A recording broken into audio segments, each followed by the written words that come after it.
Since we entered the so-called information age, we now live, as you have heard, in a 24-hour news cycle. Used to be that kind of people finally went to bed and it was quiet for a while overnight, and then in the morning things happened again. But now, with our worldwide network of news correspondents and people posting things from everywhere, it never stops. There's always something new coming. It's sort of a flood and it's hard to keep up with. But the way the news comes out really hasn't changed that much back to the earliest days of newspapers.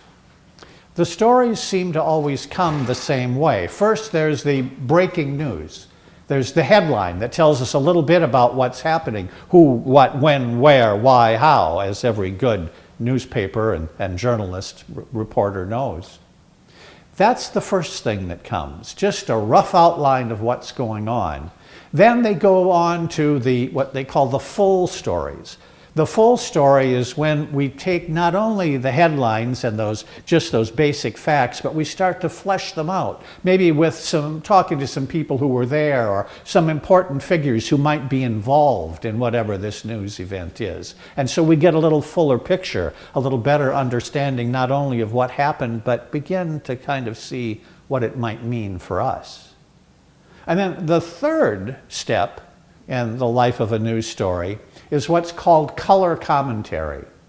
Color commentary is sometimes when you hear about an event that might be happening around the world, the local news station or the local newspaper will try to find like someone from Minnesota who happens to be there, or maybe they have a relative or an associate in Minnesota. They put that Minnesota color on it. They tell you a little bit more about one of the people who's involved. Maybe that they went to school in Minnesota or grew up here or have some connection. And you sort of flesh out not only the story, but the people who are involved. And sort of the last step in the life cycle of a news story is what's known as the analysis. And the analysis is the sort of thing that you get on some of the television magazine programs and in the Sunday editions of the paper in their magazines, where they really stretch the story out, not only with the who, what, when, where, why, and how, but sort of the subtlety around it. What does it mean? Where did it come from? What does it mean for us? What might it mean in the future? And that's sort of the same cycle of a news story that we've always had. And what's always been interesting to me, I worked in the newspaper business right out of college, so I kind of have a little feel for this, but what's always been interesting to me is our gospel stories are written very much the same way. Last year, year B in our 3-year cycle of readings, we focused on Mark's gospel. And remember, with Mark's gospel, it was always kind of short and punchy and to the point, and it moved right along, didn't stretch out any long stories. That was sort of the breaking news. Mark is the first gospel that was written down, the first record of Jesus' life and ministry, and it was more like the breaking news. And then as that news spread throughout Judea, and to a broader audience among the Jews, we got the full story. That's Matthew's gospel.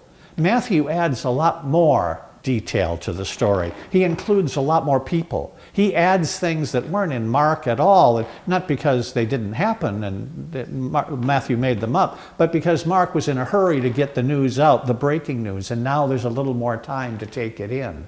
It talks about what's going on in that Judean countryside. They know a lot of the names of the people in Matthew's story that weren't included in Mark. This year, we're in the third year of the 3-year cycle, and we're looking at Luke's gospel.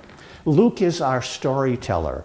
Luke is the gospel that gets into a lot more color and a lot more detail. Luke gives us the wonderful story of the birth of Jesus. He's the one that really gives us the manger and the angels and the shepherds that we're so fond of. And he gives a lot more detail. He goes out and broadens this story so that it includes not only the people in the immediate area around where Jesus did his ministry, as Matthew did, but he broadens it out to that whole Mediterranean basin, that whole region where the story of Jesus' life and ministry has begun to spread. Lastly, we get to the fourth gospel, John. That's the analysis piece. That's why John seems so different than all the other stories. He goes off in ways looking at the meaning of Jesus' life more than the facts of what actually happened. That's that Sunday magazine version, if you will, of the gospel. It's beautiful, it's very well written, but it comes later, and it's after everyone's had some time to digest the news. That's true particularly this morning in the story we heard about John the Baptist. Mark's account of John the Baptist is short and sweet, that he was out one crying out in the wilderness, prepare the way, repent and be saved, and baptizing people in the Jordan. That was about it. When Matthew got a hold of the story a little later, he added some things. He included some more people. And one of the things that Matthew does is he includes a quote from John the Baptist. And it's Matthew who gives us those threatening and chilling words, you brood of vipers. And he has that addressed to the Pharisees and the Sadducees, the church leadership. And in Matthew's version of things, it seems as if John has come out to reform the church, that he's sort of an early forerunner to Martin Luther, that he's going to change the worship and the patterns of the way we offer our prayer and praise to God in the ancient world. But then we move on to Luke's version. Luke's version is much more nuanced. Luke is giving us things that we hadn't heard before. Luke adds other people. Luke adds a crowd who was around. Not just the Pharisees and Sadducees, but a whole group of ordinary Judeans. And numbered among the Judeans are also tax collectors and soldiers. Not Roman soldiers, probably. These would have been like the temple police or the people who were the local authorities, not the Roman ones. And they want to know, what do we do? What can we do to be saved? They're hearing this message in a different way, and the message is intended for a broader and more inclusive audience. That's the story that we get from John. John is no longer the crazy prophet dressed in goofy clothes and standing in the wilderness eating bugs and raiding honeybees' hives. What we have now is a John who's much more sophisticated. And the emphasis in Luke's version of the story of John the Baptist is more about his preaching, what he had to say, how he was preaching and teaching people, than just to say, repent and turn around, because if you don't, you're going to be in big trouble.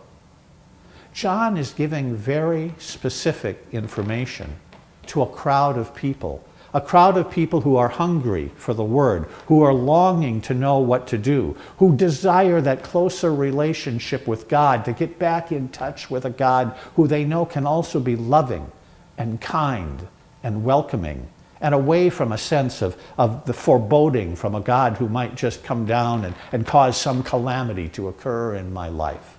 They're longing to hear that, and John begins to tell them that. He begins to tell them that they want to know, well, what do we do? You say repent. What do you mean repent? And he says, I'll tell you what. If you've got a lot of clothes, why don't you give some away to somebody who doesn't have any? If you've got more food than you really need, why don't you give some of that food away to the people who are hungry, maybe right outside your front door, begging?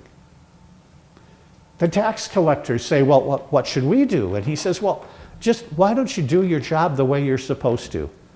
Don't just make yourself rich and fat by getting extra money and shaking people down when you go to collect the taxes. Only take what you're supposed to take. And then, by the way, turn that all in. Don't keep a little for yourself. And the soldiers say, well, what should we do? And he tells them, he says, just do your job. Be nice to people. Be kind to people. Don't threaten people. Just be better people. And then something really surprising happens in Luke's version of this story. Something that you have to watch for carefully, but it's really significant. At the beginning of the story, Luke tells us that there was a crowd that was following John and came out to hear him preach and to be baptized. Just a crowd. Just a bunch of folks who were curious maybe, or nosy, or just came along for the ride. Just a crowd. But all of a sudden, after that teaching, Luke begins to call them the people. So now it's not just a crowd, they're the people. And you changing that one word from crowd to people gives them a collective identity, that they are now the ones who are asking questions, who are seeking guidance, who have heard what John the Baptist has preached to them, have pondered that, and now they're beginning to change their heart, to change their mind, to change the way they live and move, to change the way they relate to one another. They become identified as people, a congregation, if you will, an assembly of people who begin to think alike and want to try to act alike. And then at the very end of the story this morning, there's an even more surprising use of a word that jumps out of the page in Luke's story of John the Baptist that doesn't appear in Mark or Matthew, or not really even in John, but we'll save that. I'll preach about him later in the year. He says that John proclaimed the good news, which can also be translated as the gospel. That John is a forerunner of Jesus, not only proclaiming his way, but beginning to help people understand what this new way of living with this great one, Jesus Christ, is going to be all about. John is not just out there trying to get a rally crowd fired up. John's not just the opening act to give people something to listen to until the main act, Jesus, comes on stage. John is there to begin to prepare a way. That was that story we heard last week about making the mountains low and filling in the valleys to straighten out the road to make it smooth. John is making the ground smooth. He's preparing the ground for the work that Jesus is going to do. Like a farmer going into the field and tilling the soil early in the spring, breaking up the clods and the lumps so that the ground can accept the seed and accept the rain and have a way to find its way up and to grow. John is preparing the ground, if you will, for Jesus' ministry, for the one who is greater than him. Oh, John knows, and this is pretty consistent across the three synoptic gospels of Matthew, Mark, and Luke, that he's not worthy, he's not the one, he's not the Messiah. Don't get me wrong. I'm not the one who's going to do these great things. I'm not even worthy to untie his shoes. But he is coming.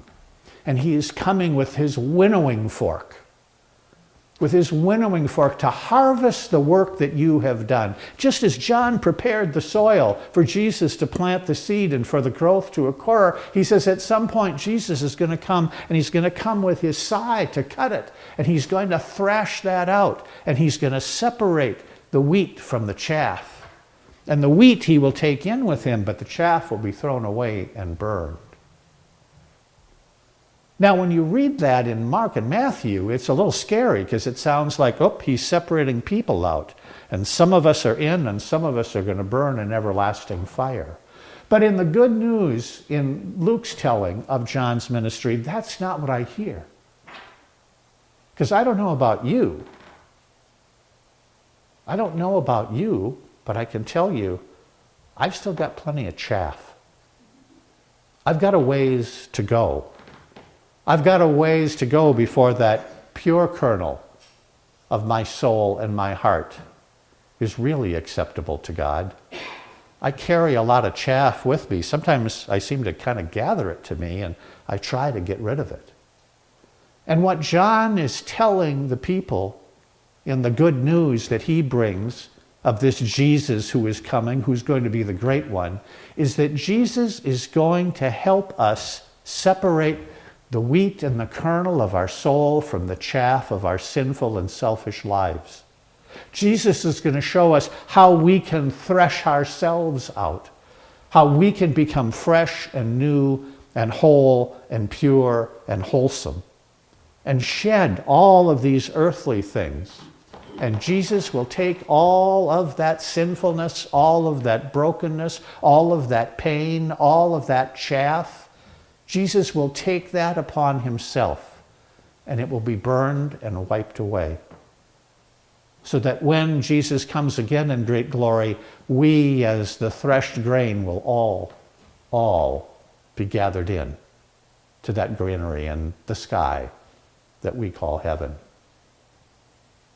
John is preaching the good news. John is preaching the gospel. John is giving us the basics of the roadmap. He's beginning to show us the path that we will follow when Jesus comes. He is showing us that we have to listen to those cues that we'll get from Jesus about how to live our lives, to share what we have with others in need, to be kind to one another and to hold one another up, to not be selfish and greedy, but to be able to be open and good and whole, to be a whole grain.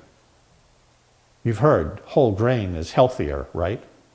Both spiritually and physically. John is telling us that Jesus will come and help us rid our lives of the chaff, rid our lives of all that we carry around with us that is not what we would want it to be. Basically, in a word, John is giving us a lesson in morality, about how to be good people, about how to live better lives, about how to examine our lives and see what needs to go away and what needs to be tended and cared for. He's giving us the outline for the lessons that Jesus is going to fill in with more complete teaching, with more examples of giving and selflessness, with a purity of soul that we can emulate and try to follow. John is preparing a path and preparing a way. John is telling us that the good news is not only here, but the good news is going to just keep getting better. John is filling in the details of the story, giving us a local angle, helping us find our connection in our lives to the life that Jesus calls us and leads us to. Calls us to learn how to be better followers, how to be better disciples, how to be better human beings. Indeed, how to live more fully into the image of God in which we are all created.